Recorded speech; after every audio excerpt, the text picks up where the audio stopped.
Terima kasih Anda masih menyaksikan Kompas Petang. Saudara, setidaknya 2 orang tewas dalam serangan drone yang dilancarkan pasukan Israel ke tenda berkabung di kamp pengungsi Nusairat di jalur Gaza Tengah pada Senin waktu setempat, meski ada kesepakatan gencatan senjata di wilayah tersebut.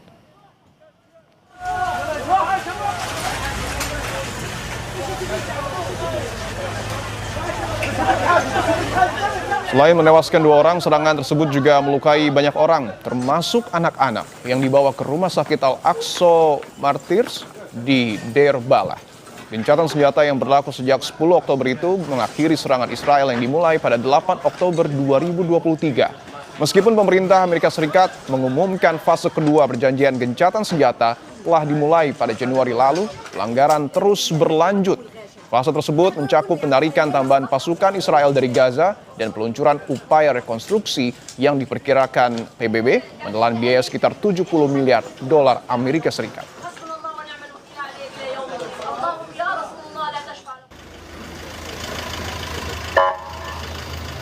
Sementara itu, seorang pria Palestina berusia 67 tahun, Khaled Al-Saifi, meninggal dunia seminggu setelah dibebaskan dari penjara Israel dalam kondisi kesehatan yang sangat memburuk. Menurut kelompok hak asasi narapidana Palestina, Al-Saifi dibebaskan setelah 4 bulan ditahan. Korban diduga menderita komplikasi kesehatan serius akibat pelanggaran selama penahanannya, seperti dugaan diberi suntikan yang menyebabkan peradangan parah. Setelah itu kondisinya memburuk. Israel membebaskan sekitar 1.700 tahanan dari Gaza pada 13 Oktober berdasarkan perjanjian gencatan senjata dan pertukaran tahanan dengan Hamas. Sebagian besar dari mereka yang dibebaskan tiba dalam kondisi kesehatan yang buruk dan melaporkan penyiksaan, kelaparan, dan penghinaan selama penahanan mereka.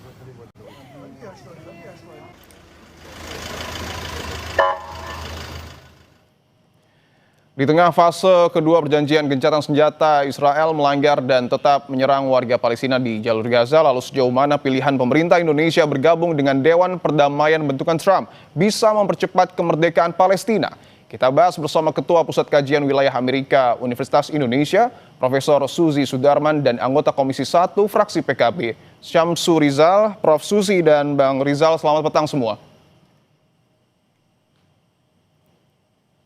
Baik, saya ingin ke Bang Rizal terlebih dahulu bahwa kita perlu clearkan dulu. Apakah Dewan Perdamaian bentukan Trump ini khusus untuk Gaza atau konflik global lainnya, Bang Rizal? Iya, Mas, tolong diulang, nggak kedengeran. Oke, saya ulangi, Bang Rizal. Kita clearkan dulu, apakah kemudian Dewan Perdamaian bentukan Trump ini khusus untuk konflik di Gaza atau konflik global lainnya? Iya. Selama yang kami tahu, board of peace ini sebenarnya dibuat dan historikalnya itu untuk Gaza. Tapi dalam perkembangannya ini menjadi melebar. Melebar bukan hanya di konflik Gaza, di Timur Tengah, bahkan di seluruh dunia.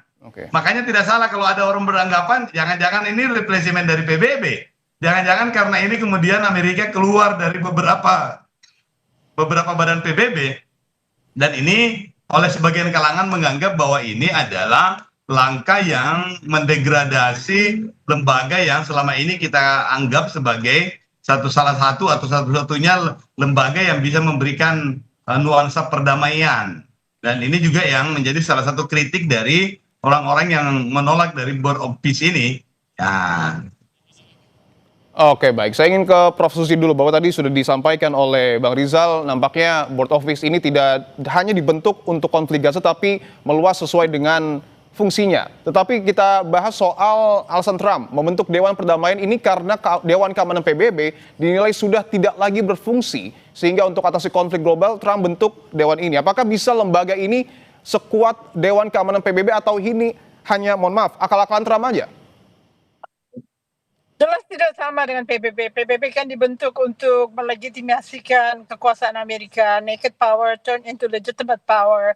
Tetapi sekarang Board of Peace ini lebih banyak mengenai monopoli dari keluarga Donald Trump dan berasosiasi dengan keinginan Netanyahu untuk mengusir warga Palestina. Jadi sebetulnya ini tidak ada landasan dasarnya yang mirip seperti piagam PBB yang mengakui eksistensi negara-negara tanpa adanya upaya-upaya bersifat swasta untuk melakukan hal-hal yang menyangkut kemakmuran negara-negara lainnya di dunia gitu. Kalau PBB kan jelas tujuannya adalah membantu mendamaikan dan membantu mengatasi segala macam persoalan yang ada di dunia.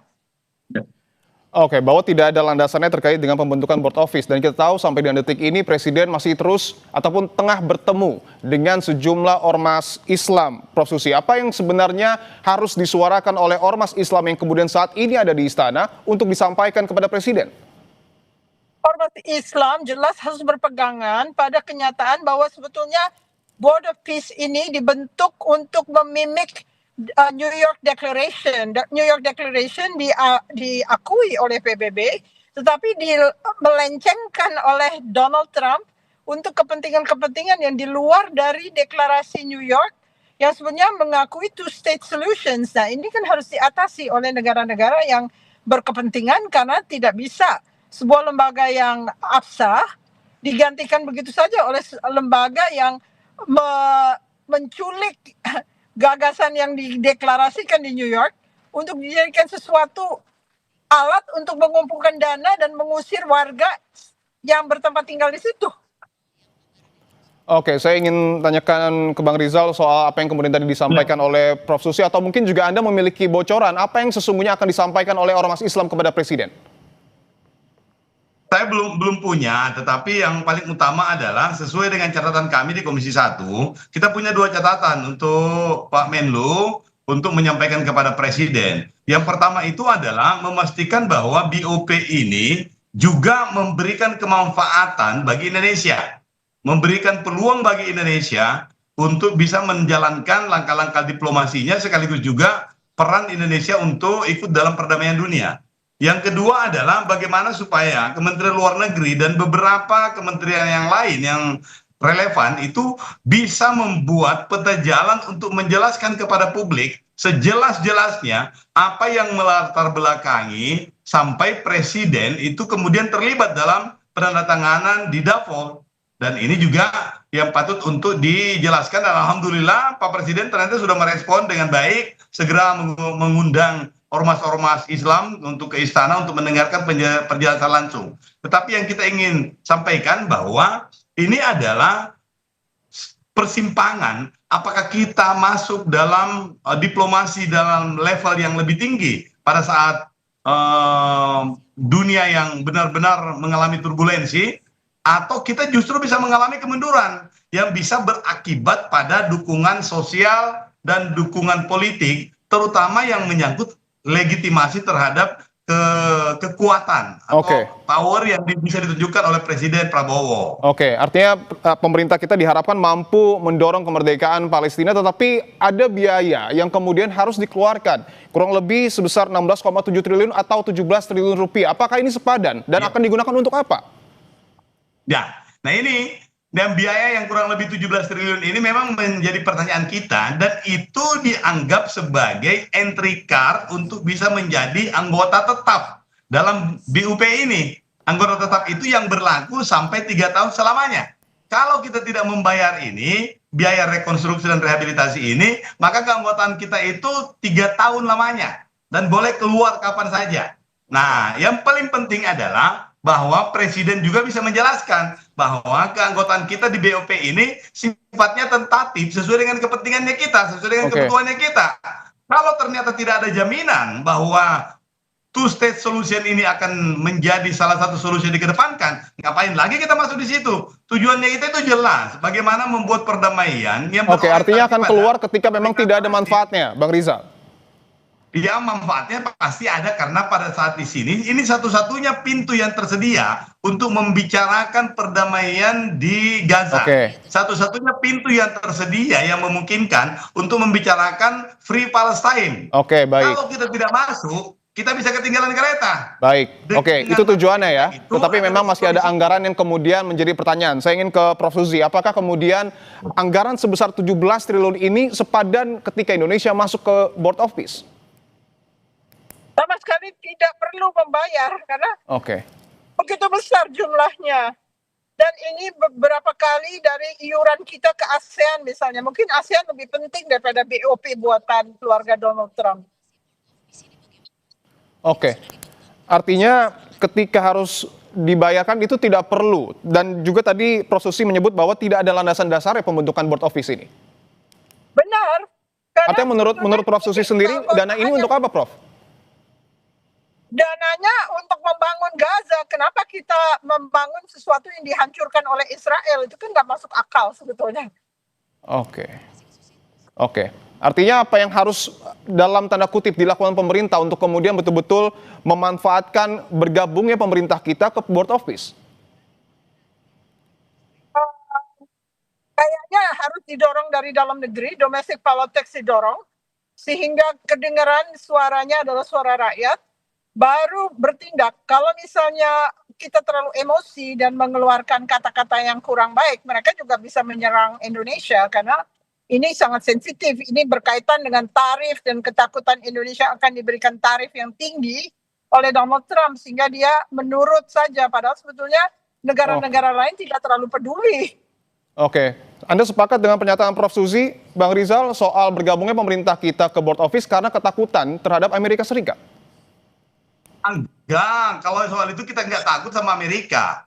Walaupun kita juga menganggap bahwa komponen Amerika itu adalah entitas yang sangat luar biasa pentingnya. Tetapi bukan soal takut tidak takut. Tetapi yang paling penting di situ adalah kans kita untuk mendapatkan the first information from the situasi itu. Karena begitu kita tidak masuk dalam anggota tetap itu, maka ada beberapa agenda yang tidak bisa kita ikuti seterusnya. Bukan pada kesempatan pertama kita mendapatkan informasi itu. Dan ini yang direbut oleh Bapak Presiden. Oh, kesempatan itu mungkin tidak akan datang lagi berikutnya. Oke. Sehingga ya beliau. Baik. Tanggapan Anda, Prof. Susi, Anda sepakat dengan pernyataan Bang Rizal? Dengan segala keberaniannya mengambil peran ini dijelaskan. Kalau mau tahu, ya. kan Indonesia berkawan dengan kawan-kawannya Amerika di Middle East, misalnya Qatar atau UEA. Kita tanya-tanya aja kepada mereka, nggak usah kita harus mendapatkan informasi pertama karena tidak absah gitu ya, organisasi ini kurang mencerminkan apa yang diamanatkan oleh pembukaan Undang-Undang Dasar 45.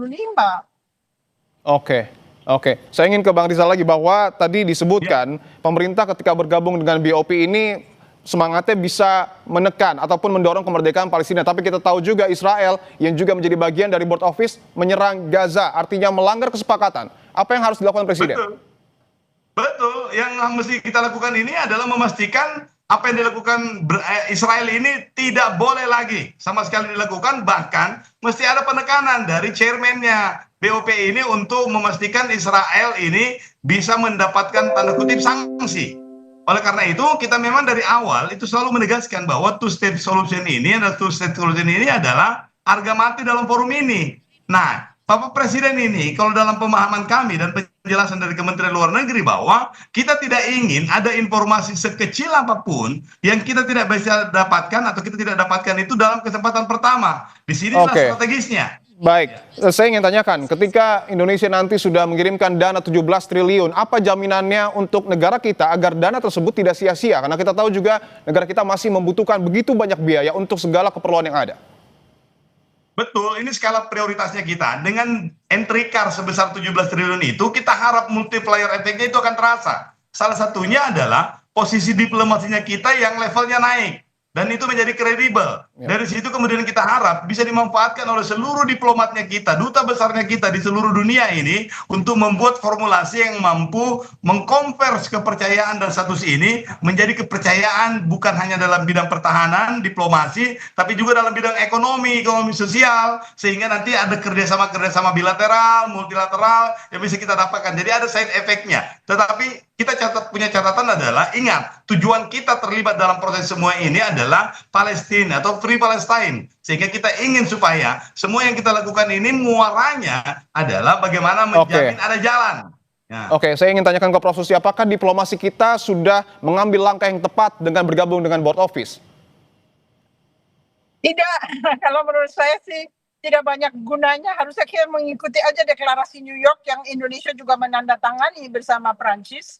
Dan itu diakui oleh PBB, kita pegang itu dan menyatakan secara perlahan-lahan bahwa sebetulnya BOP ini melanggar karena tidak melaksanakan apa yang disebutkan oleh Declaration New York, yaitu adanya two-state solution sebagai solusi dari konflik yang terjadi di Gaza. Oke, BOP disebutkan bahwa melanggar. Apakah kemudian lebih efektif board office atau mungkin jalur internasional melalui PBB menurut Anda, Prof. Susi? Bisa wakil kita di PBB bisa menginisiasi di Dewan Keamanan, mungkin berpidato atau apa, bahwa sebetulnya kenapa Declaration of New York itu dipenggal untuk tidak memasukkan elemen two-state solution yang diupayakan dalam Declaration of New York yang diakui oleh Dewan Keamanan PBB. Oke, baik. Saya ingin ke Bang Rizal lagi. Jika ke depan board office ini gagal untuk kemudian menahan serangan yang kemudian terjadi di Gaza, apakah DPR akan mendesak Indonesia untuk keluar dari BOP?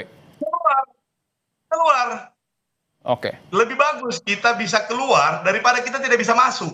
Dan ini adalah salah satu pameo diplomasi. Daripada kita tidak memiliki kesempatan sama sekali, mending kita merebut kesempatan itu. Dan kalau tidak sesuai dengan apa yang kita inginkan, ya mau dia apa lagi, kita keluar. Meskipun ketika uangnya sudah diserahkan, Bang Rizal.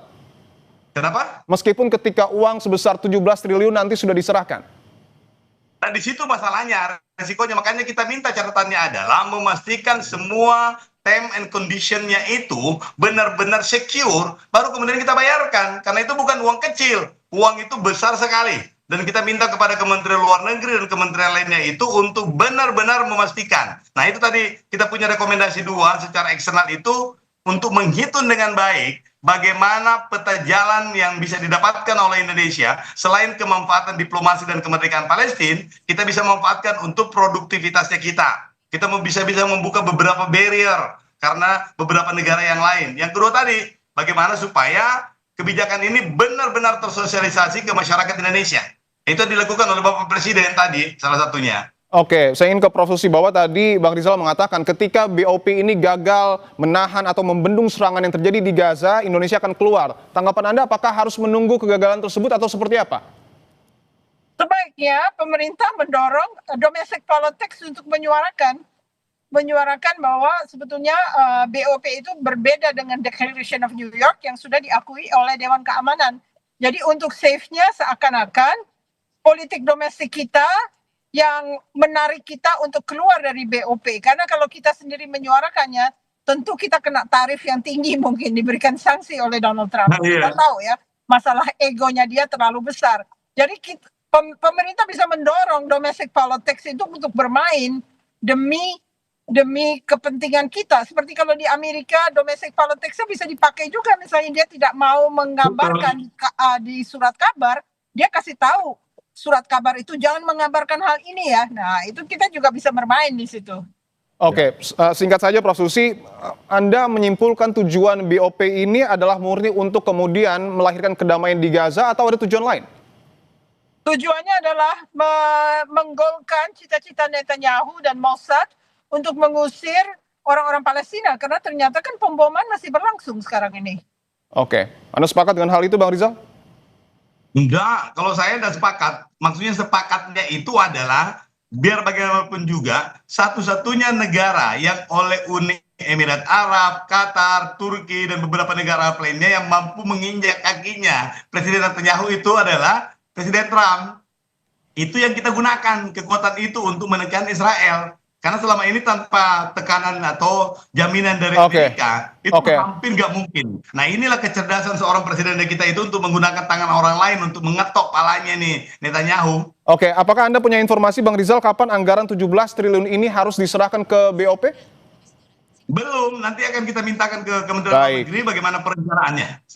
Baik. Terima kasih Bang Syamsur Rizal, anggota Komisi 1 fraksi PKB dan juga Ketua Pusat Kajian Wilayah Amerika Universitas Indonesia, Profesor Susi Sudarman telah bergabung di Kompas Petang.